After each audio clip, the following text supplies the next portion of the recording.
victory in the blood of the Lamb. Victory, victory, victory, victory, victory is mine. Victory in the blood of the Lamb. Victory, victory, victory, victory, victory. Victory is mine. Victory in the blood of the Lamb. Similar patina, similar power, similar similar.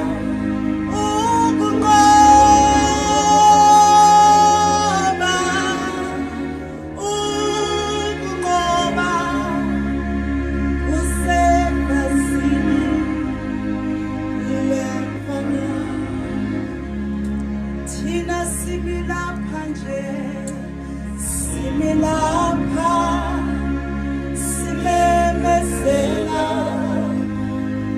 ukungoba,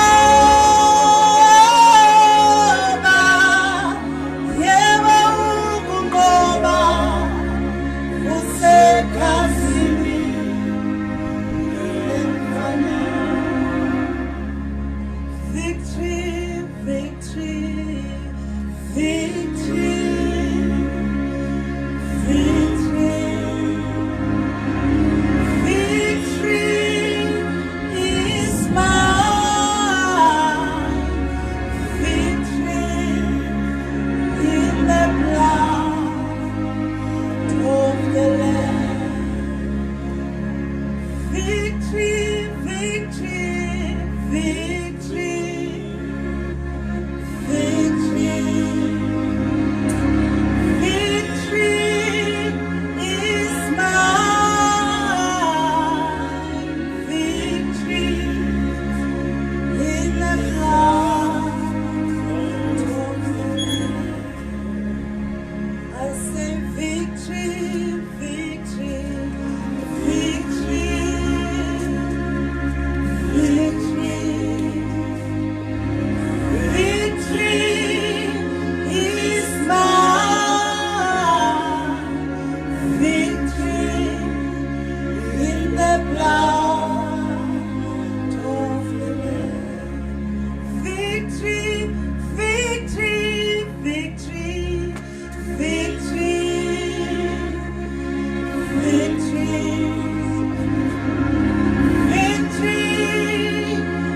victory.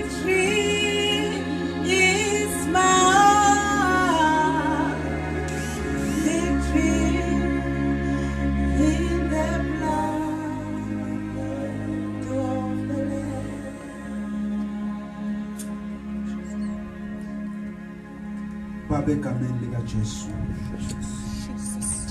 bano bengafana nawe khazimula ngobungcwele wena uNkulunkulu ekuqaleni uyokuba uNkulunkulu engunaphakade Baba wethu onamandla onke kuseni sithi udumo nezibongo ngokufanele singakubonga ngani Nkosi asinalo lwanele esingakubonga ngakho kepha kuseni siyamemezela simemezela inqoba ngegazi lemvana siyabonga uNkulunkulu wethu ukuba usigcinile kwaze kwaba manje Baba wethu onamandla as we are gathered kulolu suku sihlanganyele Nkosi ukuzobungaza and remember umsebenzi opheleleyo owenziwe eCalvary ngempilo zethu simile nje Nkosi akusiwona amandla ethu simile ngoba khona wafa siyaphila ngoba khona waletha siyabonga uNkulunkulu wethu ongcwele ukuthi wakhuphuka intaba uthwele isono sakhe ekseni sizokudumisa Nkosi as we are remembering umsebenzi opheleleyo waseCalvary Baba wethu onamandla onke usisa ke Nkosi abantwana bakho besalalele ekseni phinda uzambule Nkosi egameni lika Kristu Jesu waseNazaretha amen yanibingelela nonke egameni lika Jesu waseNazaretha ngesonto ekseni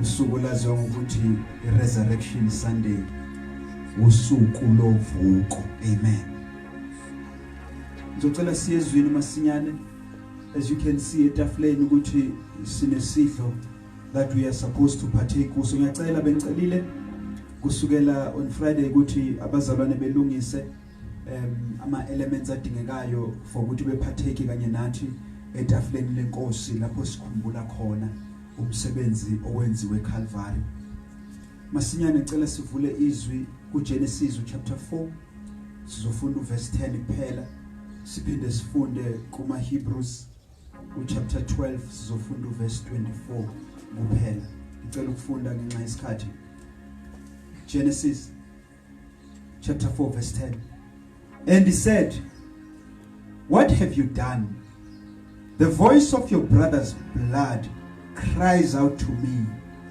from the ground uNkulunkulu okhuluma noKhayini emva kokuba bulala umfowabo Abel uthi wenzeni ukuba iphimbo legazi lomfowenu liyakhala kimi emhlabathini kuma Hebrew chapter 12 verse 24 ngesizulu ufunda kanjena nize nakuJesu umlamleli wesivumelwano esisha nasegazini lokufafaza elikhuluma okukhulu kunelika Abel cela ukufunda na ku NIV funda kanjena to Jesus the mediator of a new covenant and to the sprinkled blood that speaks a better word than the blood of Abel cela ukufunda na kule lohumusha kwe Passion translation ifunda kanjena ithi and we have come to Jesus who established a new covenant with his blood sprinkled upon the mercy seat blood that continues to speak from heaven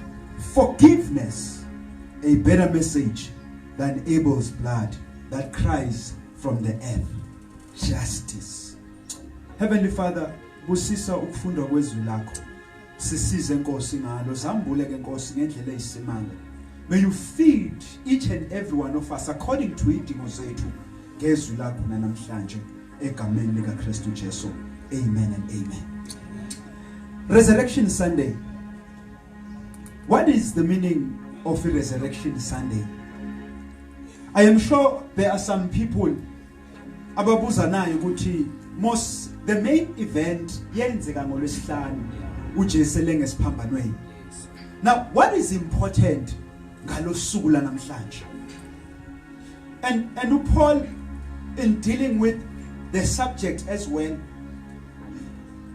mawufunda incwadi kuPhilippians chapter 3 uthi uPaul, but what things were gain to me, these I have counted loss for Christ. Uthi uPaul, izinto ezazinzuzo kimi uthi ngazishaya indiva ngenxa kaKristu. And he further says uthi, yet indeed I also count all things loss for the excellence of the knowledge of Christ Jesus my Lord. Mawufika ku verse 10 uthi, that I may gain Christ, that I may know him and the power of his resurrection. Uthi Paul, kukhona izinto empilweni yami ezayibukeka zibalekile. Uthi there were things as I was pursuing kwazi uJesu okwabiza ukuthi ngishiyele emuva. Uthi izinto ezazi important, but I counted them loss. Uthi ngayifanisa nezibi kuphela. Uthi ngenxa yokumazi uJesu. But uPaul akaphelele entweni yokwazi uJesu kuphela. Uthi nasemandleni okuvuka kwakhe. Okusikuthi kukhona into efihliwe not only ekumazini but nasevukeni kwakhe. Now, nansi answer to a question ethi, what's important nge-Resurrection Sunday? The answer is simple. If the cross is the symbol of our faith, then Resurrection Sunday is the confirmation of that faith. Amen. When we read Corinthians chapter 15, verse 14 to 17, this is Paul writing, addressing indaba yokuvuka kwabafileyo. Verse 14 to 17 uthi, and if Christ has not been raised, then all our preaching is useless. Uthi, and your faith is useless. Verse 17 uthi, and if Christ has not been raised, then your faith is useless and you are still guilty of your sins. Bambalento uPaul kule ncwadi uveza into yokuthi uma uJesu engavukanga, then there's no need for us to preach, because then the preaching yethu is useless. Uthi uma engavukanga uJesu, uthi then our faith is useless as well. Okusikuthi if there was no Resurrection Sunday, then there wouldn't be any faith. Amen. Amen. No, Bambalento, let these things sink in kuwe kancane. Uthi Paul, if there was no Sunday morning, then there was no need or reason for us to preach. Because the 3.5 years, in fact, ukuzalwa kaJesu on what we call Christmas Day, whatever you might want to say, which was alwanini.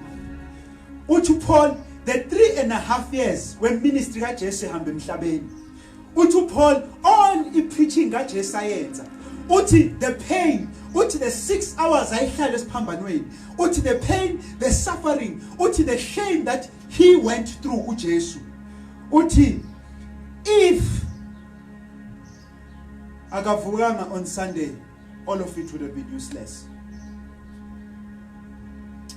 Everything that happened would have been futile if God did not minister a resurrection on Sunday morning.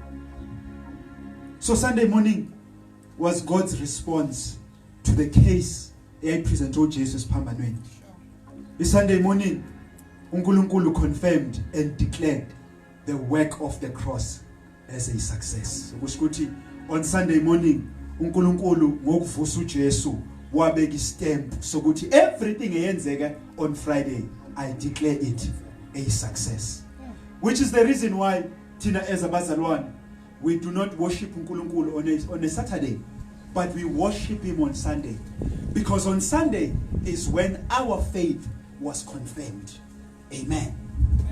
Bambalento, when you read Romans chapter 10, even the confession yethu ye-salvation, lithi uma ukholwa ukuthi uJesu inkosi, number 1. Number 2, lithi nokuthi uNkulunkulu wamvusa kwabafileyo, lithi uzokusindiswa. Amen. Which means without ukuvuka there is no salvation. Amen. Usuku lokuvuka was a day God confirmed the work Jesus did on the cross and beyond the cross. Bambala, when we read Luke chapter 24, Litizwi early in the morning on Sunday. On Friday we spend time ngezinto ezenzeka on the day. Litizwi waphanye kuJesu emthini. Lithi later on a Friday lithi uJoseph wase Arimathea weza wacela isidumbu. Amen. Lithi yena with Nicodemus lithi bamfake ethuneni. Amen. We are not going to spend time, but litizwi although umzimba kaJesu wahlala ethuneni, but his spirit continued to work, because lithi wehla waya enzansi labe kuboshe khona labo abafa bekholwa. Amen. Lithi wafika and he set them free. But we are not discussing lawo events.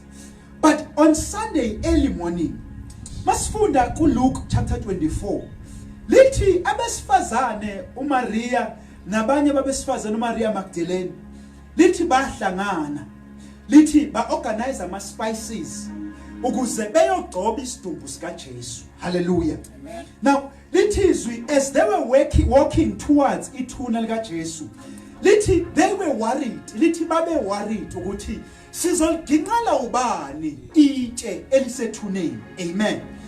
Lithi when they entered bathola itshe lisukile, bathola ithuna kungenamuntu, because inkosi yethu yayisivukile.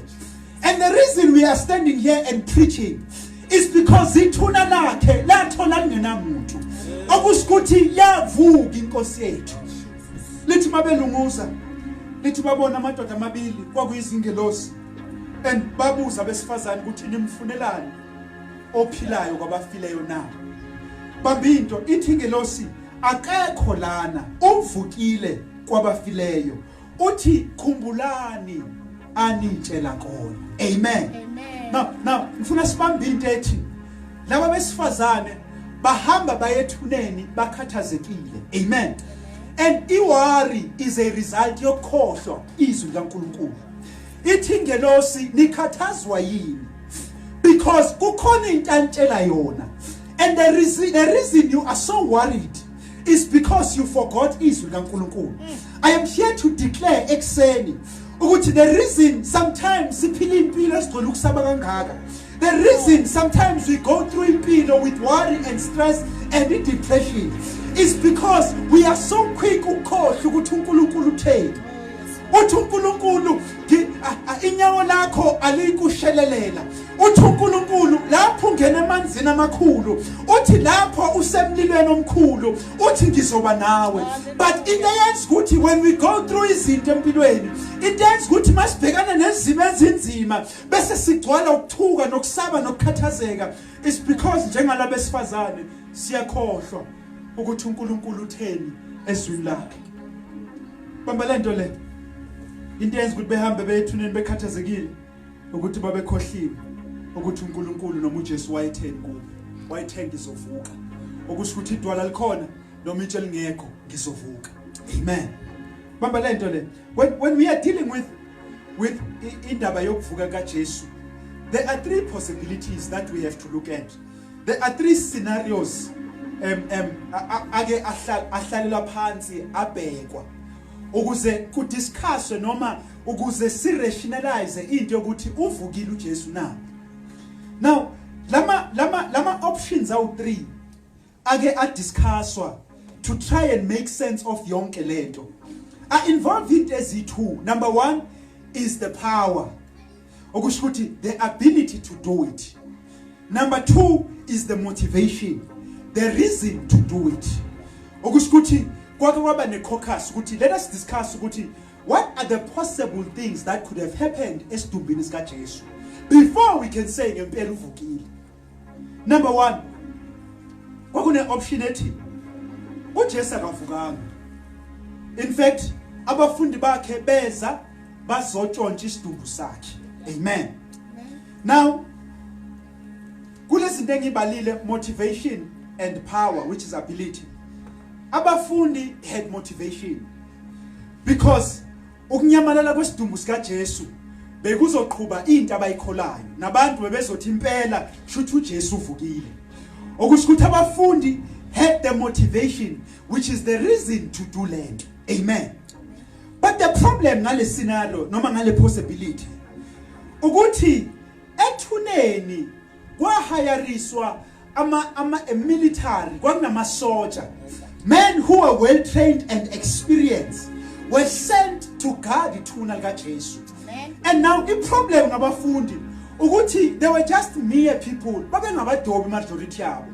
Okusho ukuthi noma ngabe babe ne motivation yokuyotshontsha isidumbu sika Jesu, but the problem is they did not have the power to fight nama soldier in order to thatha isidumbu. Amen. Okusho ukuthi the possibility yama disciples failure because noma babe ne motivation, they did not have power, which is the ability to do it. Possibility number 2. Isinare esibili ithi ke, okay, amasotsha ke ayethunyiwe ukuthi agade isidumbu. They had the power to do it because they had access to isidumbu. Amen. Okusho ukuthi babe ngasithatha isidumbu beyosifihla somewhere bese kuthiwa uJesu uvukile. But the problem ngale possibility ukuthi it would not benefit because yamasotsha ukuthi kulahleke isidumbu. Because babethunywe ukuthi benze sure ukuthi nothing happens to isidumbu. And ngalesikhathi if you are in charge of something, if ugade umuntu noma iboshwa saphuma iboshwa zeqa, you have to pay ngempilo yakho. Okusho ukuthi their life was at stake, and therefore noma babe namandla to do lento, the problem ithi they did not have the motivation, they did not have the reason to do it. Okusho ukuthi le possibility yesibili failure as well, because no motivation was there. In fact, no power was there, the ability to do it. They lacked the motivation, the reason to do it. And then we are left with one possibility. Okushukuthi, something or someone with both these things, someone with great power than the disciples, and someone with great motivation than the soldiers was present on Sunday morning. Amen. Okushukuthi, indeed, if Jesus' body was not stolen, indeed kushukuthi waphuma ethuneni ehamba ngeenyawo zakhe ezimbili because of someone or something that had great power and that had great motivation. Ngesekuvukeni kaJesu. Bamba lento le. The Bible says early in the morning on Sunday, while the soldiers were on guard, men of great military strength, amadoda ayenamandla, amadoda ayethenjiwe, amadoda ayene experience, amadoda were assigned from the palace kaPilato uqobo. They had to make sure ukuthi nothing or no one comes out of the tomb. Amen. The assignment yabo was simple, ukuthi ngiyacabanga ukuthi mayemisiwe phambi kwaPilato atshela ukuthi iassignment yenu ilula. Number 1, akekho ophilayo osendele ethuneni. Number 2, akekho ofile ophuma ethuneni. Amen. Okusho ukuthi the assignment was clear. Ukuthi whatever you do, make sure ukuthi okufile remains there ethuneni. Make sure ukuthi ophilayo akasondele ethuneni. Amen. Ngifuna ubambe lento le. Ukuthi umsebenzi wawulula. Umsebenzi wawuthi okufile makungaphuma ethuneni. Amen. Kwangathi angimemezele nasekuseni njengoba ulalele la ulalele khona ukuthi there are demons assigned empilweni yakho, and the mandate yabo is very close, is very easy. Ukuthi make sure ukuthi okufile akuthola ukuphila. Ama demons asebenza ubusuku nemini to make sure ukuthi you don't receive izwi likaNkulunkulu, because ukuphila comes from izwi likaNkulunkulu. I want you to think about it. Why is the entertainment industry so expensive? Why entertainers get paid malekaga? It's because their primary function is to make sure ukuthi okufile remains dead.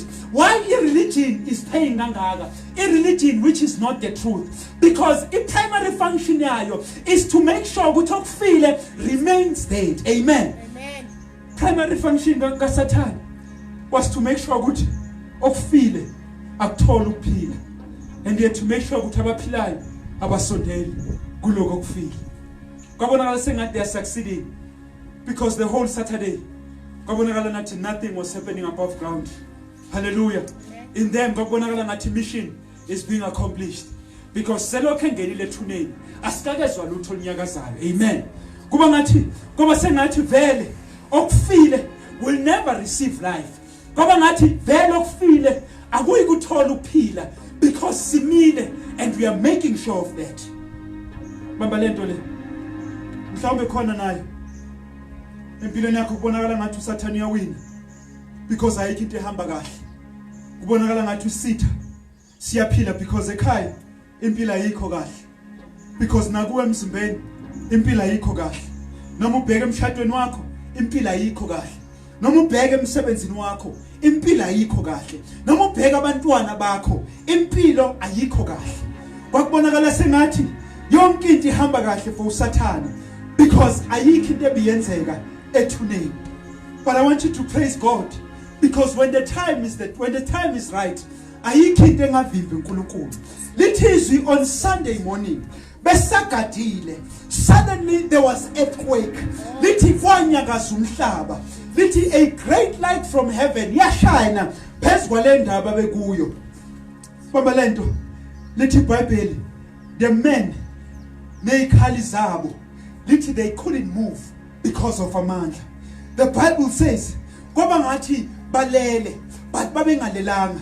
Lithi amehlo abo ayebhekile kusho bona uqobo bathi saba njengabafileyo. We could not move our heads, we could not move our bodies, we couldn't move even izandla zethu because of the great power which was there in that place. We later find out to Ephesians ukuthi the power which was at work was the power called the Kratos power of God, which is the dominion power kaNkulunkulu, which is the power efika ithatha indawo, ipower engenandaba ukuthi kumisweni. Whether kwakunetshe the power was there, whether kwakunamasotsha the power was there, because when God esezosebenza it doesn't matter ukuthi kubekweni impilo yakho, it doesn't matter ukuthi how much budget was spent ukuze kubanjwe impilo yakho, but when God is ready to work impilo yakho, nothing or no one will stop him. Lithi wafohla the Jehovah Balperism, lithi they could only watch but awazange kwenza lutho. They could only see izinto zenzeka but they couldn't do anything to stop it because the power of God was at work. Lizovusa uJesu kwabafileyo because uNkulunkulu had confirmed what happened on Friday and it was time for him to declare it a success. Bamba lento le lithi uJesu mayevuka kuba ngathi wakhumula into ayizembathile, lithi ingubo yakhe yatholakala lapho kanye neduka eliqokile ekhanda latholakala khona lapha ethuneni. The Bible mawufunda kuJohn lithi uPeter noJohn baye ekseni, lithi mabefika babona ingubo zakhe. Amen. Lithi babona neduku. But kukhona a point umbhala kayishoyo. Uthi umbhali ingubo yayibekiwe la isidumbu sasikhona. Uthi kodwa indwangu yayisekhanda lika Jesu. Uthi yayisongwe kahle yabekwa. Amen. Amen. Bamba lento le. Why would umbhali go as far as to tell us that iduku was folded kahle unless there was a message uJesu akayishiya ngento yeduku? In order to understand the message kaJesu, you have to understand the culture yamaHebheru when it comes to the slave and the master. Amen. Amen. Ithi culture uma imaster izokwenzela ukudla idina izodla etafuleni. Lithi the slave nomsebenzi would set itafula kahle appropriate njengoba imaster ilifuna ngakhona. And the master will come etafuleni and the slave was not allowed ukuthi ame abukele imaster while idla. Okwakhe was to set the table bese yoma ngaphandle. Amen. Amen. And imaster mayidla mayisiqedile isisuthi okusho ukuthi senqedile ukudla bese isula izandla ngenapkin leyo bese ayiphose noma kanjani budlapha. Okusho ukuthi uma islave singena sasibheka inapkin to know ukuthi am I supposed to qoqa or ngiyeke. If inapkin yayiphosiwe nje kwakusho ukuthi the master is done.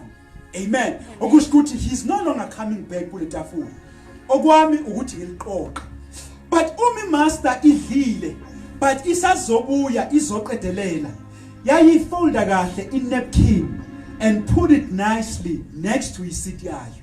Okusho ukuthi the slave masingena sibuka bese sithola inapkin ifoldwe kahle, the slave would immediately understand ukuthi oh imaster ayikaqedi, okusho ukuthi he is still coming back. Amen. No, uJesu was leaving a message kithi eyokuthi umsebenzi engawuqala eCalvary on Friday. Amen. Ngokuvuka kwami, I am not done yet. I am still coming back. Amen. uJesu wayesho umlayezo othi I am not done ngento engiyenzile, but I am still coming back. Okusho ukuthi wayethi ngifuna nazi ukuthi as you are going through life, umsebenzi wensindiso yenu will not be done until I come back. Yingakho siyasindiswa namhlanje, siyasindiswa nakusasa, sizosindiswa nangesuku olizayo, because as long as engakabuyi insindiso yethu is not complete. As long as engakabuyi uJesu kwesibili, our salvation is not done yet. Kuba ngathi during ikhathi zeyinhlupheko, this is when kumele sikhumbuzane le message, because uPaul mawufunda uthi comfort one another ngalomlayezo. Kusho ukuthi imessage yokubuya kaJesu akusiyona imessage yokuvangela. Amen. But this is a message to comfort one another.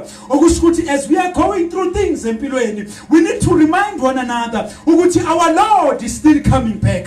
As we are facing persecutions, as amasonto have been suspended, we are supposed to remind one another ukuthi our Lord is coming back. Kuba ngathi now you can look at your problems ukuthi noma impilo ingangishaya kanjani, noma ngabhekana nezimo enjani empilweni, kuba ngathi ungabheka ukugula kwakho, kuba ngathi ungabheka inhlupheko zakho and say you are only temporary, but my Lord is coming back. And lithi uzoma emafini, lithi uzolanda bonke abamukela umsebenzi waseCalvary, kuba ngathi sizongena ezulwini sihamba noJesu umyeni wethu. Lapho lithi kuzobe ngasena kuhlupheka, lithi kuzobe ngasena kugula, lithi nokufa kuzobe ngasekho. Ukuthi whenever we go through things empilweni, we have to remind ourselves ukuthi our Lord is coming back, because washiya his napkin ifolde kwahle ukuthi umsebenzi awukakapheli yet. I am still coming back. uJesu washiya nomlayezo thuneni ukuthi noma nathula ngenamuntu ithuna, but washiya umlayezo othi ngiyamemezela ukuthi I am coming back. It doesn't matter ukuthi uSathane ugaluza kanjani, but our Christ is coming back. It doesn't matter ukuthi life yenzani, but our Lord is coming back, and he makes sure ukuthi he leaves that message. And uPaul uthi comfort one another with these words. Okusho ukuthi indaba yokubuya kaJesu akusinte kumele sishumayeze abangakholwa. Indaba yokubuya kaJesu akusinte kumele somemengasa ngayo emarenkeni, but indaba yokubuya kaJesu into yasebandleni ukuthi hold on bazalwane, noma ngabe izinto zinzima. I understand ukuthi selokhu wathi wakhetha ukukholwa, it seems like uSathane is targeting you, but remember this boy Putwami, remember this Swami, ukuthi our Lord is coming back, and he left us a message ngosuku lokuvuka kwakhe lokuthi I am not done, I am still coming back. Our redemption will be sealed and completed ngokubuya kaJesu. Hallelujah. Bamba lento le sizwe isidlweni senkosi masinyane. Bamba lento ukuthi lithizwe uJesu mayephuma ethuneni uMary Magdalene lithi sakhala, lithi ingelosi yambuza ukuthi ukhalelani, loyo kumfunayo akasekho uvukile. Lithi Maria Magdalene makathene ejike emuva ethu yahamba, lithi wahlangana noJesu but ubengamboni ukuthi uye. Amen. Lithi uJesu wambuza ukuthi ukhalelani mama, lithi wamrecognize ukuthi uyinkosi.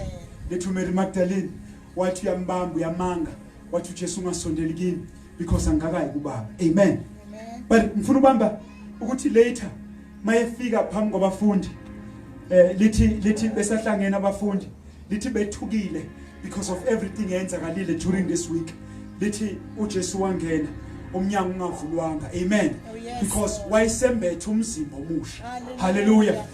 Ngifuna inake lento, wayesembethe umzimba wenkazimulo, but he made sure ukuthi he left his scars there. Amen. Okusho ukuthi as we speak ezulwini kukhona umuntu onamaskazi afana nawami. Amen. Okusho ukuthi ezulwini kukhona uJesu onomzimba okhazimulayo, but kuwo lo mzimba there are scars ezandleni, there are scars enyaweni, there is a scar ohlangothini lakhe, because umsebenzi akawenza ngabantu okusho ukuthi noma uje uNkulunkulu mayebuka thina senza izinto ubuya bheka uJesu namasikazi wakhe ethi labantu bathethelelwe. Amen. Oh yes. Simuza uJesu Elia uthe kuMaria ungangibambi, but simuza mase khuluma noThomas kubafundi uthi Thomas makholwa ngokubona uthi wozobamba amanxeba ufaka izandla zakho ukuze ukhole ukuthi nguye. Amen.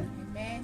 Now okusho ukuthi between uJesu ehlangana noMaria nakhathi esihlanganisa nabafundi kusho ukuthi he did go to heaven. Amen. Amen. Bamba lento Hebrews chapter 9 verse 12 lithi neither by the blood of goats and calves lithi hayi ngegazi lembuzi neleinkomo lithi but uJesu wangena in the holy place ezulwini kanye. Amen. Lithi kwaba kanye having obtained eternal redemption for us. Hallelujah. Okusho ukuthi uJesu mayephuma ethuneni njengoba umpristi omkhulu owakufanele enze ngayo ukuthi igazi lembuzi noma lenkomo lalithathwa from the altar of sacrifice. Amen. Which is at the cross egate esangweni. Hallelujah. Lithi wayelikha igazi lithi ange bese yongena nalo endaweni engcwele ngale kweveli lithi wayefika efafaza igazi phezu kwemesi seat. Amen. Okusho ukuthi uNkulunkulu mayisezulwini mayebheka abantu. Amen. Before ebona izono zabantu wayebona igazi elalelichithiwe ngenxa yezono labazabantu bese uNkulunkulu yazibamba. Amen. But the problem ngegazi lembuzi ukuthi it could not save umuntu because imbuzi ingaphansi komuntu. Amen. Okusho ukuthi ukuze kusizakala umuntu kwakudingeka igazi lomuntu, but not igazi noma linjani, but kwakudingeka igazi the lamb enganasici indawo. Ingakho uJesu had to be proven ukuthi akana sono so that igazi lakhe can qualify ukusiza abantu.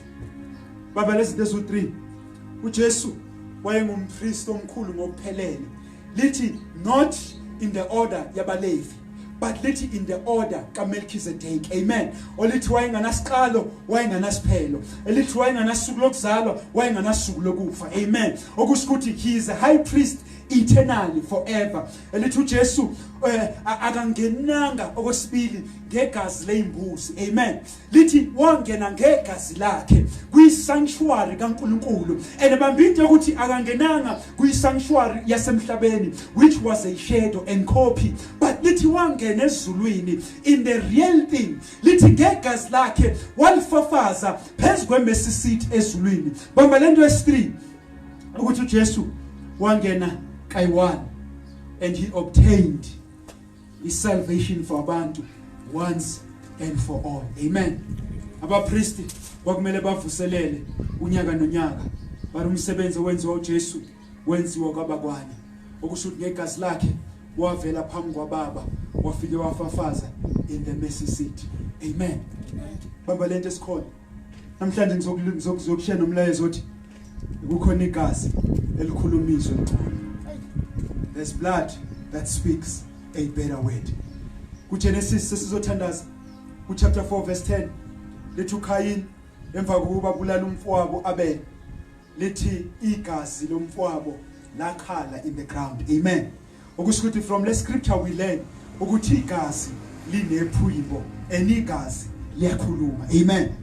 Lithi uKayin esembulela ubhuti wakhe lithi igazi lakhe lakhuluma kuNkulunkulu. Amen. And umlayezo wegazi likaAbel wawuthi I need revenge, I need justice. Amen. Okusho ukuthi whenever kuvela igama likaKayini in the seat kaNkulunkulu ezulwini kwakuzwakala igazi likaAbel lithi guilty phezu kwegama likaKayini. Amen. But lana sithola kuHebrews chapter 24 chapter 12 verse 24 lithi we must come to Jesus lithi who is the mediator of a new covenant, the sprinkled blood that speaks a better word than the blood of Abel. Okushukuthi siyambonga uJesu owakhuphuka ngegazi lakhe wayongena phambi kukaNkulunkulu because igazi lakhe liphethe umlayezo ongcono. Amen. Okushukuthi noma ngabe yini esayenzayo but masamukela umsebenzi akawenze eCalvary, when we receive Christ nomsebenzi wakhe opheleleyo igazi lakhe liba phezulu kwempilo zethu. Okushukuthi whenever igama lami livela ezulwini, whenever usathane ezomangalela mina ngenxa yezinto engizenzile empilweni, the blood of Jesus speaks for me. Igazi likaJesu speaks on my behalf and lithi not guilty because loyo sengamfelayo. Okushukuthi unlike igazi likaAbeli, whenever vele igama likaAbeli kaKhayini lalithi he's guilty loyo, but igazi likaJesu linezwe lingcono phezulu kwempilo yami naphezulu kwempilo yakho. Whenever igama lakho livela, whenever Satan comes before the Lord azokumangalela, akusakhuluma uNkulunkulu, akusakhuluma noJesu, but the blood of Jesus speaks on our behalf and lithi not guilty. Okushukuthi noma ngabe wenzani, whether you are a prostitute but mawamukela uJesu, the blood says not guilty. Noma ngabe wabulala, when you receive Christ empilweni yakho, whenever igama lakho livela igazi likaJesu lithi not guilty. Noma ngabe wenza izinto enjani empilweni, but when you have received Christ empilweni yakho igazi lakhe liba upon your head, and whenever God looks at you, he does not see you namaphutha akho, but he sees the blood of Jesus, and the blood shouts not guilty, not guilty, not guilty, because kukhona igazi elikhulumizwe lingcono kunegazi lika Abel elalithi guilty. Amen. Okushukuthi whenever singena ebudlaleleni noNkulunkulu noJesu, igazi lakhe lachitheka ngenxa yethu liba phezulu kwempilo zethu. Okushukuthi uNkulunkulu ezulwini whenever bheka mina ubona igazi lachitheka, bese the blood cries out not guilty. Amen. Amen. What happened on Sunday morning? On Sunday morning, uNkulunkulu after yonke into uJesu ayenza ethethe iqala lami eCalvary on Friday, on Sunday morning uNkulunkulu wakhipha a verdict ethi not guilty. Okushukuthi sona leqala obunalo selisusiwe phezulu kwakho because someone else has already taken it. Amen. Okushukuthi all what Jesus did on the cross, konke uJesu akwenza siphambanweni, has been made available to us by faith. Ukushukuthi kwakho ukukholwa umsebenzi uJesu awenza, elithi izimawukholwa ukuthi uJesu inkosi nokuthi wavusa kwabafileyo yakusindiswa. Ukushukuthi you don't need to pay anything to receive salvation. You don't need to do anything to receive salvation except to believe emsebenzini osuwenziwa already. Masifunda John chapter 1 verse 12 uthi but as men as received him, to them he gave them the right to become the children of God, to those who believe in his name. Masifunda Romans chapter 5 verse 1 to 2 therefore having been justified by faith we have peace with God through our Lord Jesus Christ, through whom also we have access by faith into the grace which we stand and rejoice in the hope of the glory of God. Amen. Okushukuthi we've been justified, sesilungisisiwe ngenxa yegazi likaJesu ngokholo. Lithi we now have peace noNkulunkulu, sesinokuthula. Lithi impi yayikhona phakathi komuntu noNkulunkulu has now been resolved because a verdict ethi not guilty has been handed down to us. Lithi sinokuthula noNkulunkulu. Lithi apheli lapho, but lithi we now have access to this grace. Amen. Lithi ngenxa yalokho we now stand and we rejoice in hope of the glory of God. Amen. Ufuna sibambe leyo nto as we are praying ukuthi kukhona igazi elikhulumizwe ngcono. Igazi lika Abel lalithi guilty phezulu kwempilo kaKhayini, but uJesu ngegazi lakhe elalingenasici indawo lithi now the blood of Jesus speaks a better word. Ukuthi whenever your name appears, whenever Satan, lithi uSathane uyasimangalela kuNkulunkulu day and night. Ukuthi whenever you do something, the devil is the first one to come before God. Amen. Azoshukuthi uyambona yini. Amen. But whenever we repent and go back to God, the blood of Jesus still speaks on our behalf and it says not guilty. uJesu uthi ngabafela lapha. Amen. Ukuthi ayikho into ongayenza Satan in order ukuthi ubaxabanise noBaba. because sengazi ngabafela. I want us to pray as we are going to gather esidlweni senkosi masinyane. Ngifuna sibonge igazi lachitheka okuyilo elesikhulumelayo ezulwini. uJesu wafika ngalo igazi lakhe wafafaza the mercy seat. And uNkulunkulu now when he looks at us he can only see the blood of Jesus upon our lives because igazi likaJesu speaks a better word. I don't know ukuthi uSathana ukuhlebela thini. I don't know ukuthi impilo yakho mawuyibuka ithini, but ngizosho ukuthi kukhona igazi elikhuluma izinto ezingcono phezulu kwempilo yakho, and that is the blood of the Lamb. That is the blood of Christ Jesus. I want to pray now. Maybe ukhona ekhaya, maybe you feel so guilty because of izinto zenzile. Maybe Satan reminds you every day of amaphutha wakho. But namhlanje I want you to recommit yourself emsebenzini uKristu Jesu akawenze eCalvary. I want you to have faith emsebenzini opheleleyo owenziwe eCalvary and receive the forgiveness of sin and receive a new life in Christ and receive konke okuhle uNkulunkulu asibekele kona ngegazi likaJesu. Mangabe lo muntu, I want you to uvula inhliziyo yakho and receive lo mkhuleko manje ngithandaza nawe egameni likaJesu waseNazaretha. Baba egameni likaJesu siyabonga uNkulunkulu wethu ekseni. Siyabonga ukuthi igazi likaJesu likhulumizwe ngcono kunegazi likaAbel. Siyabonga Nkosi ukuthi ngalo we receive the forgiveness of sin. Baba wethu namandla onke ekseni nangu umntwana wakhe ekhaya ebukile la ekhona uthi uyaphenduka wamukela umsebenzi waseCalvary. uNkulunkulu wethu namandla onke siyakholwa ngeNkosi uJesu ukuthi konke kuyenzeka kuwe. Uthe Nkosi uma sivuma ngomlomo sikholwa nangenhliziyo wathi siyakusindiswa. Siyabonga ngeNkulunkulu wethu namhlanje nangu umntwana wakho ekholwa ngenhliziyo nangu uyavuma. Babona amandla onke as they are receiving umsebenzi kaChrist kaJesu empilweni yabo. Heavenly Father, may you stand with them now. Balwele Nkosi izimpi zabo ubaqinise endleleni. uNkulunkulu wethu namandla sisazohlanganyela esidlweni senkosi. Heavenly Father, we just want to thank you for umsebenzi wonke owenzile empilweni zethu nosaqhubeka ukwenza. Baba wethu namandla onke siyabonga Nkosi ukuthi wena ukhona yaphila. We honor you excel.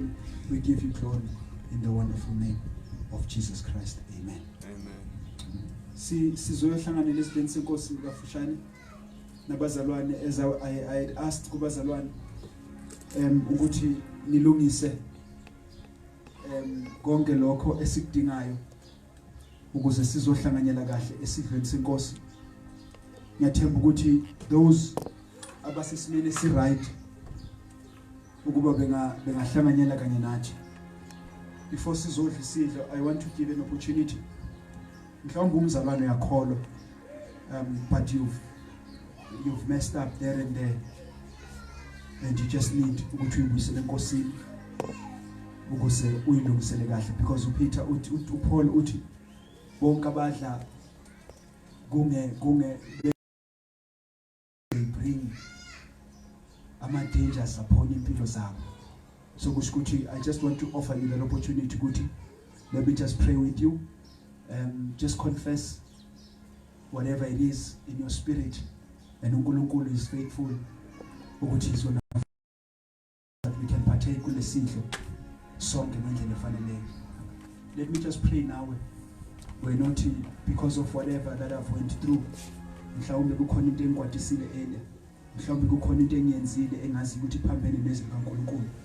But angifuni ukusala kulento because isidlo sinamandla ethu futhi isidlo siyilungelo lethu. I just want to pray now for inhliziyo yakho. Heavenly Father, as we are preparing ukuzongena etafuleni lakho, uNkulunkulu wethu namandla sizohlanganyela esidlweni. Baba wethu namandla hlola inhliziyo zethu. uNkulunkulu wethu bese uyasilungisa. May you sanctify us, O Lord. Make us right with you again, O Lord.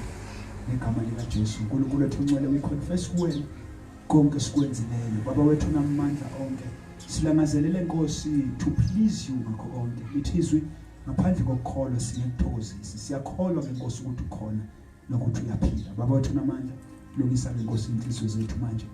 Lungisa ngeNkosi umlaleli. Uzalwane sabukele Nkosi esalindele sayilungiselela ukuzodla. Bobusise ngeNkosi ngezwi lakho egameni likaJesu. Amen. We are going to partake I will just read Kafushane 11 Corinthians verse 26. Paul ebhalele ibandla regarding indaba yesidlo as we are preparing ourselves. Because of isimo esikuso ngizocela abazalwane nginabo lana, they will just come bazothatha isidlo bethathe newayini bese kube sesandleni sabo ukubili.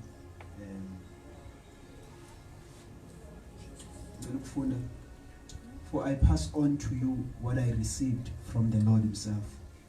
On the night when he was betrayed, the Lord Jesus took some bread and gave thanks to God for it. Father, we thank you for this bread. Father, as we are about to partake of this sidlo, Father, may we remember umsebenzi wonke uphelele. As we are going to partake of this sidlo, Heavenly Father, may they receive their healing. Heavenly Father, those who are facing challenges in healing, may you give them a breakthrough as they partake of this sidlo, in Jesus' name. Then he broke it in pieces and said, "This is my body, which is given for you. Do this in remembrance of me." In the same way, he took the cup of wine after supper, saying, "This cup is the new covenant between God and his people, an agreement confirmed with my blood. Do this in remembrance of me as often as you drink it." Father, may you bless uphuzo le wine. May it remind us, Father, of the blood that was shed. May impilo zethu igazi lesivumela nesisho phakathi kwethu noNkulunkulu. Siyabonga uNkulunkulu manje. In Jesus' name, amen. Amen. For every time you eat this bread and you drink this cup, you are announcing the Lord's death until he comes again. Amen. This is another physical act, a huge spiritual meaning. As Jesus was gathered on that night before he was crucified, he brought this into their attention. There's two things as we are gathering with the that we are Paul see God. Paul number one, Jesus wati, do this in remembrance of me. And to Jesus as often as you do it. Into esidlo akusiyona into yange Good Friday. Into esidlo akusiyona into ye-event ethize. But we do this as often. Okusho ukuthi we are to do this as much as we can to remember our Lord. Amen. Amen. Remember his sacrifice. Isinkwa sisho umzimba owahlatshwa wabhotshozwa ngenxa yethu, igazi lishigazi lachitheka ngenxa yezono zethu ukuze sibe nesivumelano esisho. Kwesibili uthi ngokwenza lokho we are proclaiming Jesus' death until he comes. Kusho ukuthi as long as uJesu engakabuyi, we will continue to partake kulesi sidlo egameni lika Jesu. Amen. Amen. Ngicela abazalwane bazosondela masinyane egameni lika Jesu.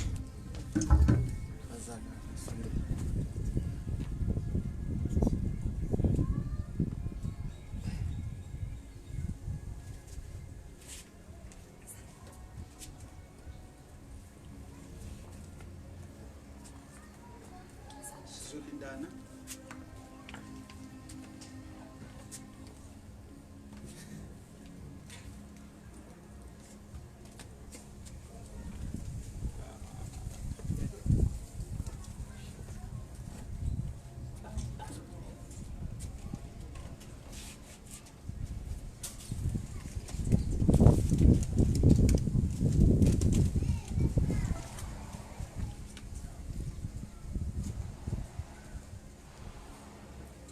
We are going to partake.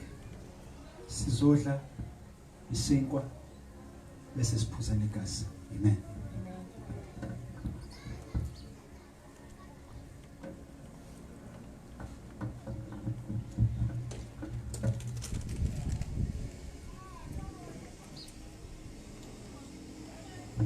Sizama, can you come and pray for us?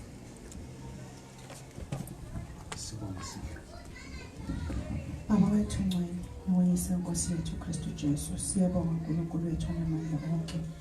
Sibonga uNkulunkulu wethu ukuhlanganyela etafuleni lakho. Baba wethu namandla, sibonga Nkosi ukuthi lokho sikwenza uNkulunkulu wethu ngenxa uNkulunkulu wethu Yesu lakho elithi sikwenze ukuze sikukhumbule. Baba wethu namandla siyakholwa ngeNkosi engcwele ukuthi Baba wethu namandla bonke ugule nakho konke ukwesaba nakho konke Nkosi okuyisithe kulethayo Baba wethu engcwele ngemva ukuthi sidle isidlo nokuphuza igazi lakho Baba wethu namandla siyakholwa ukuthi imivimbo yakho Nkosi iyahamba uNkulunkulu wethu through our veins uNkulunkulu namandla ukugula konke kuyashabalala ngegazi nanegama lakho nomfowethu uKristu Jesu we pray amen.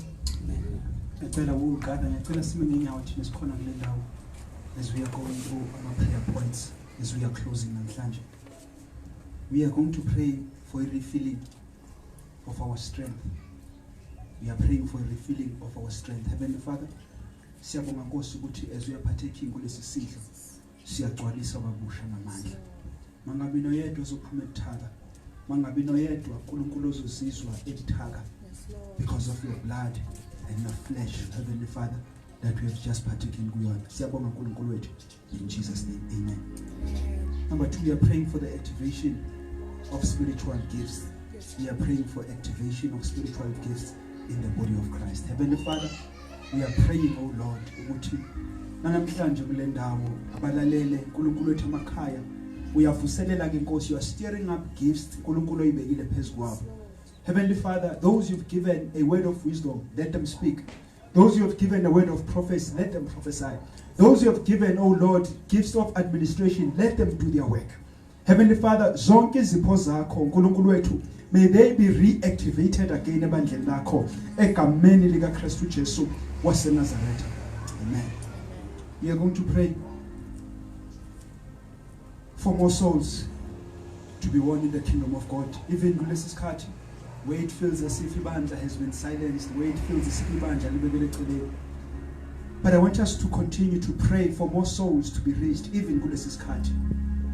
May God's power be seen kulesi sikhathi. Baba wethu namandla, siyakhuleka kaNkulunkulu wethu, sikhulekela imphefumulo engakazuzwa. Baba wethu ongcwele, sengathi umusa wakho osanele sonke nakubona ungafinyelela. Nkulunkulu wethu nomusa wonke, sikhulekela labo usathana kabafihlela iqiniso lakho. Nkulunkulu wethu namandla, abaphuputhisekiwe ingqondo zabo. Baba wethu ongcwele, we are rebuking his seat in the mighty name of Jesus.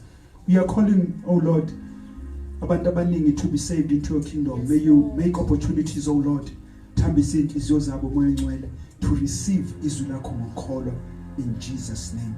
Amen and amen. Okugcina, I want us to pray for South Africa. I want us to pray for umhlaba wonke kulesi sikhathi esibuso. Baba wethu namandla, siyakhuleka Nkosi, sikhulekela iSouth Africa, sikhulekela nomhlaba wonke. uNkulunkulu wethu namandla, kulesi sifo secorona, uNkulunkulu wethu ongcwele, siyakholwa ke Nkosi ukuthi umzimba wakho wahleshulwa ngenxa yethu, zifo zonke zalashwa. Baba wethu namandla, we are praying, oh Lord, ukuthi may the cure be found. uNkulunkulu wethu namandla, siyakhuleka ke Nkosi ukuthi may you give them wisdom as they try to navigate kulesi simo umhlaba wonke. May you empower presidents, may you empower dokotela no nurse, may you empower those abakuma labs, oh Lord, ngamandla akho, so that, oh Lord, we can beat nalesi sifo egameni lika Kristu Jesu waseNazaretha. uNkulunkulu wethu namandla, sikhulekela ukuthula kwakho, sikhulekela ihealth uNkulunkulu namandla, sikhulekela your protection, oh Lord, over our country kanye nomhlaba wonke egameni lihle lika Kristu Jesu. Amen and amen. Sabonga kakhulu bazalwane, sengathi uNkulunkulu anganibusisa nemndeni yonke. Sibonga uNkulunkulu ukuthi usizile namanje. Impela ithuna latholakala lingenamuntu because inkosi yethu ivukile and washo umlayezo othi he is coming back. Sihleli kulelo themba ukuthi inkosi yethu yabuya. As we continue to celebrate ukufa nokuvuka kwenkosi yethu, let us remember ukuthi uNkulunkulu has entrusted us manje ivangeli lokuthi asiyomemezela siyobiza abanye into his kingdom. May God bless you in Jesus name. Amen.